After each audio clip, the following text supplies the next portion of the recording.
আমার ভাইরা মাহাস্তানগড়ে পাহাড়ের চূড়ায় বসে ওই এলাকার মধ্যে দিনের কাজ করলেন, দিনের তালিম দিলেন, বেধর্মীদেরকে ধর্মের দাওয়াত দিলেন, বেনামাজিকে নামাজি বানালেন, বেঈমানকে ঈমানের আলোতে আলোকিত বানায়া দিলেন। আল্লাহর ওলি বিদায় নিয়ে চলে গেলেন। আজ পর্যন্ত তার কবরের পাশে ইতিহাসের সাক্ষী হয়ে মাছের কবরটা রয়ে গিয়েছে। কিন্তু এখন আমরা সেখানে আর ধারালো জবানওয়ালা দেখতে পাই না, বরঞ্চ গাঁজাখোরের মেলা বসে। কথা বলুন ঠিক কিনা? এলেন নামাজকে পুঁজি করে, এলেন ধারালো জবান নিয়া, যেই জবানে দোয়া করলে আল্লাহ তাআলা তাদের জন্য মাছকে বাহন বানায়া দেয়।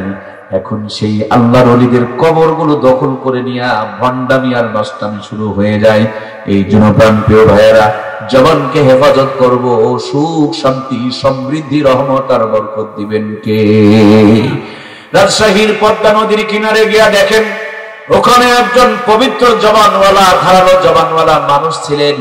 তিনি যখন বাংলার জমিনে রওনা করতেছিলেন, আসার সময় হযরতে শাহজালাল মুজাদ্দিদ আমিনীর আসার সময় হযরতে শাহ মাকদুম রাহমাতুল্লাহ আলাইহি তাকায়া দেখেন বাংলাদেশ আর ভারতের বর্ডার নদী পদ্মা নদী, উত্তাল তরঙ্গ, বড় বড় ঢেউ, পারাপারের কোনো ব্যবস্থাপনা নাই।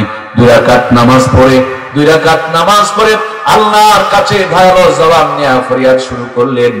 আরশে আজিম পর্যন্ত এ আওয়াজ পৌঁছে গেল যে কুমির মানুষ ধরে ধরে খান, সেই কুমিরকেই তার জন্য বাহন বানায়া দিল। আল্লাহর ওলি বিদায় নিয়ে চলে গিয়েছে, এখনো পর্যন্ত তার কবরের পাশে কুমিরের কবরটা ইতিহাসের সাক্ষী হয়ে আছে।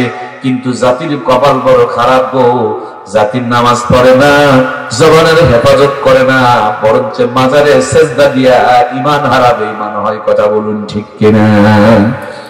সিলেটের জমিনে গিয়া দেখেন হযরতে শাহজালাল পবিত্র জবান নিয়ে হাজির। ওই সিলেটের জমিনে হযরতে শাহজালাল মুজাদ্দিদ আমিনী রাহমাতুল্লাহি আলাইহি এসে দেখে উত্তাল তরঙ্গ, বড় বড় ঢেউ, সুরমা নদীর কোনো পারাপার ব্যবস্থাপনা কিছুই নাই। নদীর কিনারে বগল থেকে জায়নামাজ বের করলেন, জায়নামাজ বালু চড়ে বিছায়া দিয়া 2 রাকাত নামাজ আদায় করলেন। নামাজ আদায়ের পর চোখের পানিগুলো ছেড়ে দিয়া রোনাজারি শুরু করে দিয়েছে। আল্লাহ তাআলা ইলহামে এলকা করে দিয়ে জানিয়ে দিলেন, গোলাম আমার, পায়ের জায়নামাজ তুলে নিয়ে পানির উপরে বিছায়া দাও। এই জায়নামাজ তোমার জন্য নৌকা বনে যাবে, সঙ্গী সাথী সহকারে সকলকে বার করে দিবে। জায়নামাজ পায়ের নিচ থেকে তুলে নিয়ে পানির উপরে বিছিয়ে দিয়েছেন। জায়নামাজকে নৌকা বানায় আল্লাহ তাআলা সুরমা নদী পার করে দিয়েছেন। আমি বানিয়ে বলছি না, এটা বাংলাদেশের আল্লাহর ওলিদের ইতিহাস। আজকের মুসলমান জায়নামাজ ছেড়ে দিয়েছে, এই জন্য আযাব আর গজব আমাদের উপরে চালু হয়েছে। কথা বলুন ঠিক কিনা? আমাদের উচিত ছিল যখন মুসিবতে পড়বো তখন আল্লাহর কাছে ফরিয়াদ করব, দোয়া করব, নামাজ পড়ব। কিন্তু মুসিবত আসার আগে বউটাকে নিয়ে গ্রামীণ ব্যাংক ঠেঙ্গা মারা আসা সবুজ সঙ্গে দিয়া বউ বন্ধক থেকে টাকা তোলে মুসলমান। কথা বলুন ঠিক কিনা? সুদের একটা টাকা মানে মায়ের সাথে 36 বার জেনা করার চাইতে কঠিন গুনাহ। সুদের মধ্যে অনেক গুনাহ, অথচ এই রক্তের মধ্যে এই সুদের টাকাগুলো, ঘুষের টাকাগুলো মিশে গিয়েছে। আজ থেকে 20 বছর আগে এই সুদের টাকাগুলো ছিল না। মায়েদের মাথার চুলগুলো মরার আগ পর্যন্ত কাঁচা ছিল, অনেক মায়েদের মরার আগ পর্যন্ত মাথার চুলগুলো কাঁচা ছিল।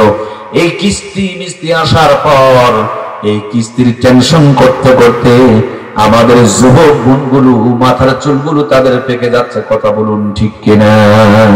গড়ের উপরে আয়ু কমে গিয়েছে, অসুস্থতা বেড়ে গিয়েছে, কিস্তি আসার কারণে টেনশন আমাদেরকে বেড়ে গিয়েছে। এই জন্য প্রিয় ভাইয়ার আমার, ভরসা আল্লাহর উপরে রাখতে হবে। হারাম খাওয়া যাবে না, হারাম খেলে জান্নাতে যাওয়া যাবে না। লা ইয়াদখুলুল জান্নাতা জাসাদুন গুযিয়া বিল হারাম। হারাম ভক্ষণকারীর দেহ জান্নাতের মধ্যে প্রবেশ করবে না। হারাম খেয়ে মসজিদে যাবেন, নামাজ পড়তে গিয়ে আরাম পাবেন না। হারাম খেয়ে দোয়া করবেন, দোয়ার মধ্যে মনোযোগ আসবে না। হারাম খেয়ে আল্লাহকে ডাকবেন, বিপদের মুহূর্তে সাহায্য পাওয়া যাবে না। এই জন্য আমাদের রিজিক গুলো হালাল হওয়ার দরকার আছে না নাই? এই জন্য আমার প্রাণপ্রিয় ভাইয়েরা, প্রত্যেকটা কাজে নবীর আদর্শগুলোকে আপনার আমার মেনে চলা লাগবে। নবী এমন একজন নবী যিনি আমাদেরকে জন্ম থেকে মৃত্যু পর্যন্ত প্রত্যেকটা বিধান দিয়ে গিয়েছেন।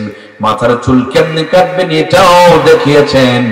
পায়ের নগের কুনিগুলো কেমনে কাটবেন এটাও পর্যন্ত শিখিয়েছেন, মসজিদে কেমনে ঢুকবেন এটাও পর্যন্ত বলে দিয়েছেন, আবার টয়লেটে বাথরুমে কেমনে যাবেন সেটাও পর্যন্ত দেখিয়ে দিয়েছেন।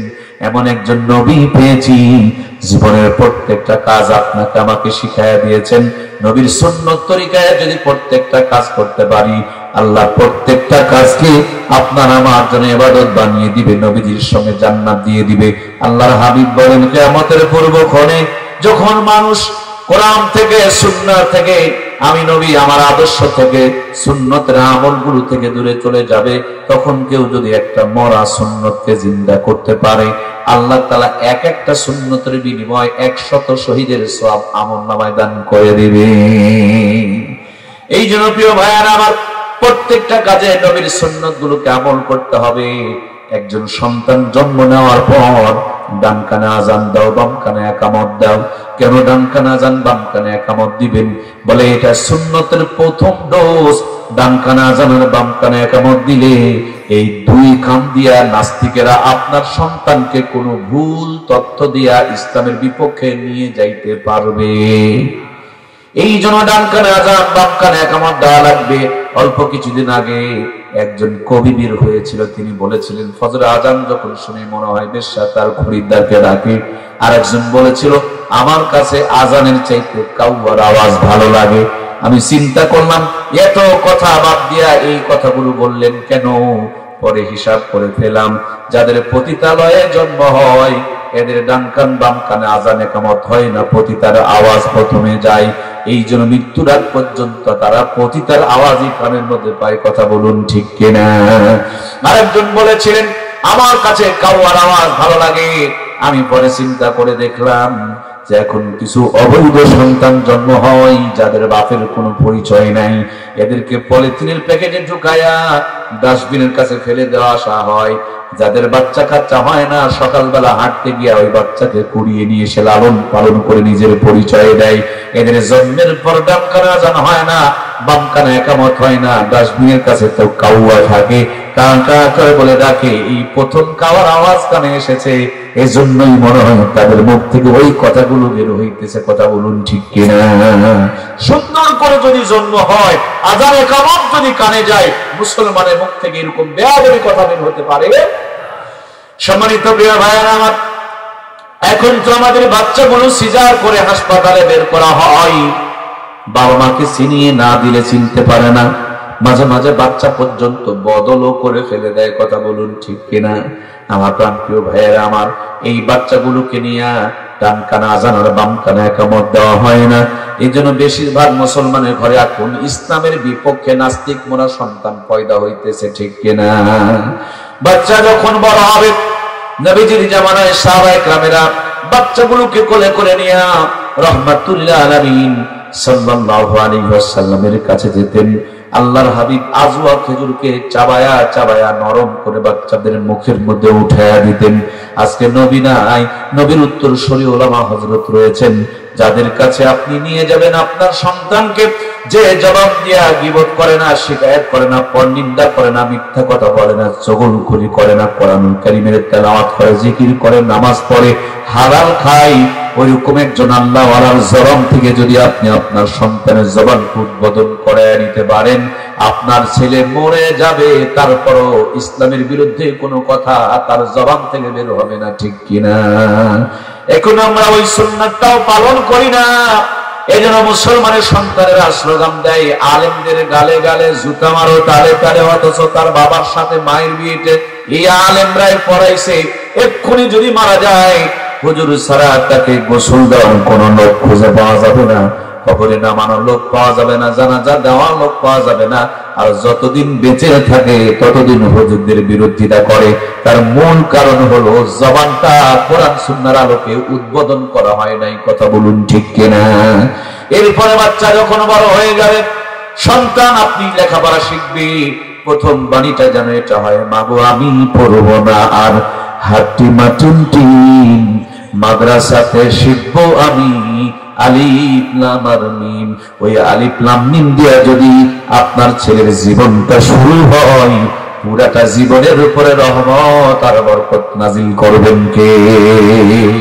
আমার ভাইয়ারা, ছেলেটা যখন বড় হয়ে যাবে, মেয়েটা যখন বড় হয়ে যাবে, আল্লাহ হাবিব বলেন একটা ছেলে আর মেয়ে যখন বালেগা হয়ে যাবে, মুহূর্তের মধ্যে জলদি করে তাদেরকে বিয়ে করায় দাও।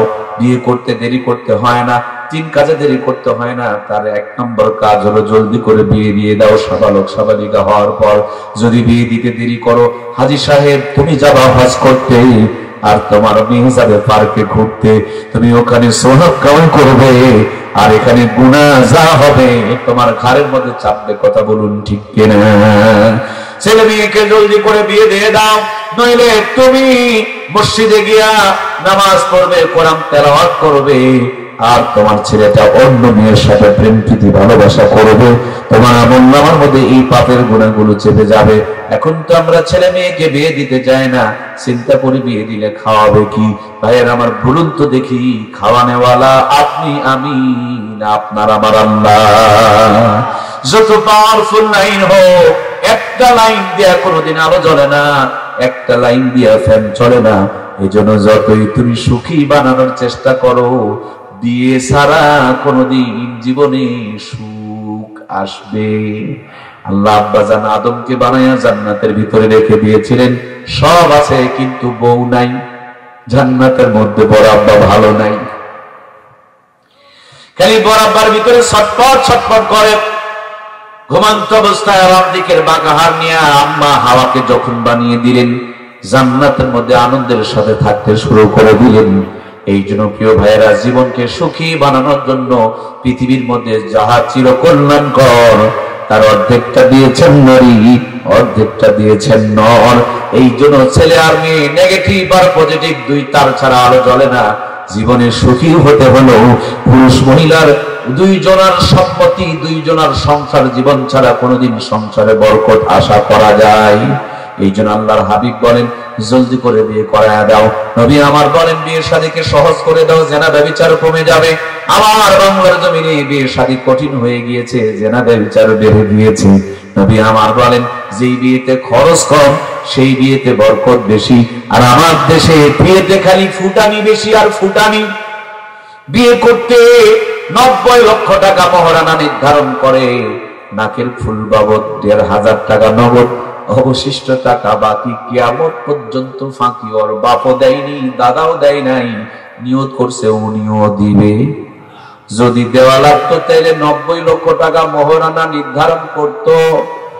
এই বেকুব আবার বাসর ঘরে গিয়া বইয়ের কাছে মহারানার টাকা মাপ চাই। নানি দাদি শিখায় দিছে মহারানা মাপ নিও, নইলে জেনার গুনাহ হবে।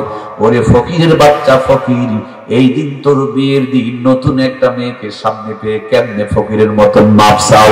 তোমার মহারানা দেওয়ার ক্ষমতা নাই, কেন তুমি বিয়ে করেছো? আর যেটুকু পারবা সেটুকু নির্ধারণ করবা। ফুটানি দেখার জন্য ইসলামকে নিয়ে ফাজলামি করা যাবে না। কথা বলুন ঠিক কিনা? বছর ঘরে মেয়েটাকেও শিখায় দেয় মহারানা মাফ করে দিও। মেয়েটা মাফ করে দিয়েছে, ছেলে মাফ নিয়েছে, 20 বছর সংসার হচ্ছে, হঠাৎ করে গন্ডগোল বেঁধে গেছে। এবার কাবিনটা তুলে সিরাজগঞ্জ কোর্টের মধ্যে গিয়ে মহারানার মামলা ঠুকে দিয়েছে। এটা না বাসর ঘরে মাফ করে দিয়েছিল? যদি মাফ হয় তাইলে এই মামলা হবে, আর যদি মামলা হয় তাইলে কিন্তু মাফ হয়। তুমি কেন 20 বছর মহারানা তুমি বাকি রেখে দিলাম? এতদিন কেন বাকি রেখে দিলাম? এই যে মহারানা গুলো বাকি রেখে দিয়া তুমি তোমার বিবির সঙ্গে মিলামিশা করে 4টা সন্তান পয়দা করলা, এগুলো কিন্তু কতটুকু হালাল হয়েছে তুমি তোমার বিবেককেই জিজ্ঞেস করো। তুমি বলো ডানে, ছেলে চলে যায় বামে, কারণ আসল জায়গার মধ্যে ভেজাল পড়ে আছে। কথা বলুন ঠিক কিনা? এই জন্য প্রিয় ভাইয়েরা আমার, মহারানা পরিশোধ করতে হবে, এটা ফাজলামি নয়। বিয়ের মধ্যে তাকায় দেখুন, মেয়েটাকে সাজুগুজু করায়া হলুদ মাখায়, মানুষের ভিডিও করে, ছবি তোলে, যুবকেরা দেখে পর্যন্ত। এটা ইসলাম কোনোভাবে সমর্থন করে না। একটা মেয়ের মাথার চুলের আঘাত থেকে নিয়ে পায়ের তালু পর্যন্ত পুরাটাই বোরখা পড়তে হবে, পর্দা মেনটেন করতে হবে, এই পুরাটা সতর্কে ঢেকে রাখতে হবে। বিয়ের নাম দিয়া, গায়ে হলুদের নাম দিয়া এভাবে শরীরের প্রদর্শন কোনোভাবে ইসলাম সমর্থন করতে পারে না। আবার ছেলেগুলোকে দেখবেন মালকাস মারায়া এলাকার যত ভাবি সবগুলো এসে ডলাডলি করে, এটাও কোনোভাবে ইসলাম সমর্থন করে না। বীর দিনে দেখবেন আমার ভাইরা ছেলের বাবা মেয়ের বাবাকে বলে 500 বরযাত্রী নেওয়া লাগবে, এইটা ওইটা খাওয়ান লাগবে। তুমি দাওয়াত দিয়েছ, তোমার মেহমান কেন ওনার বাড়িতে যাবে? যিনি দাওয়াত দিবেন তিনি খাওয়াবে। যদি যেতে হয় 10-20 জন যাওয়া যায়, 500 জন নিয়ে যাওয়া যায় না। এমনি মেয়েটাকে মানুষ করতে গিয়া কোটি কোটি টাকা খরচ করেছে, আবার ওই মেয়ের বাবাকে যে জুলুম করে খাওয়ানো হচ্ছে, গোশতের টুকরা যদি কম হয়, মাঝে মাঝে মারামারির খবর পর্যন্ত পাওয়া যায়। এটা আত্মীয়তা নয়, এটা হলো নোংরামি। কথা বলুন ঠিক কিনা? খবর তো আছে, হেরা মারা টাকা নিজের দাওয়াত দিয়ে খাওয়া, তুই দাওয়াত দিয়ে মানুষের বাড়িতে নিয়ে যাস কেন? কথা কি বোঝা যাচ্ছে? আপনি দাওয়াত দিয়ে আপনি খাওয়াবেন, আপনি দাওয়াত দিয়ে আমার বাড়িতে নিয়ে আসবেন কেন? বিয়ে আসেন, 5 জন নিয়ে আসেন, 10 জন নিয়ে আসেন, 500 জন নিয়ে আসতে হবে। কষ্ট হচ্ছে কি?